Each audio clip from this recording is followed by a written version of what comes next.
দাওয়াতি ইসলামী অনেক বড় নিয়ামত। যারা এর উপর অকারণে আঙ্গুল ওঠায়, বাস আল্লাহ তাদেরকে হিদায়ত দিন।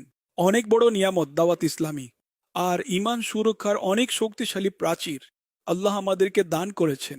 আপনার সন্তানকে দারুল মদিনা বা মাদ্রাসাতুল মদিনা বা জামিয়াতুল মদিনা বা বড় হলে মাদ্রাসাতুল মদিনা বালেগান এগুলোর মধ্যেই সদা সর্বদা সম্পৃক্ত রাখুন।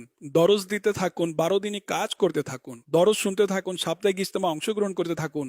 মাদানী মোজাক্কারা, মাদানী চ্যানেল, শুধুমাত্র মাদানী চ্যানেলই ঘরে রাখুন। আপনার আকীদা কখনই পরিবর্তন হবে না ইনশাল্লাহ। আপনি যদি সব জায়গা থেকে স্বাদ গ্রহণ করতে যান না, তাহলে আপনার স্বাদ ও অনুভূতি নষ্ট হয়ে যাবে।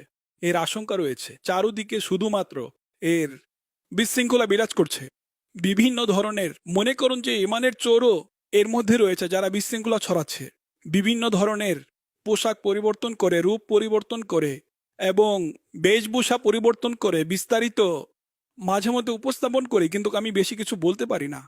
সুতরাং কথা হলো, আপনারা বুঝে নিন, দাওয়াত ইসলামী থেকে আকপিছ হওয়ার পর বলবেন না যে এটা কি হয়ে গেল।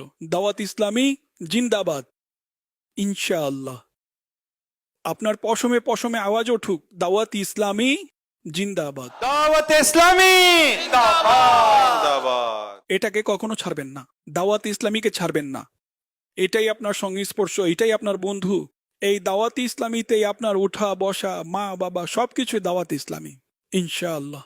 ইনশাআল্লাহ এটা ঈমান সুরক্ষার অনেক বড় একটি মাধ্যম। আল্লাহ পাককে হিফাজত করবেন, আমাকেও হিফাজত করবেন, আপনাদেরকেও হিফাজত করবেন, আমাদের ঈমান হিফাজত করবেন। দাওয়াত ইসলামী জিন্দাবাদ। যদি দূর থেকে কেউ আমার কথা শুনছেন যেখানে দাওয়াত ইসলামীর পরিবেশ নেই, তাহলে মাদানী চ্যানেল প্রায় সব জায়গাতেই পৌঁছে গিয়েছে।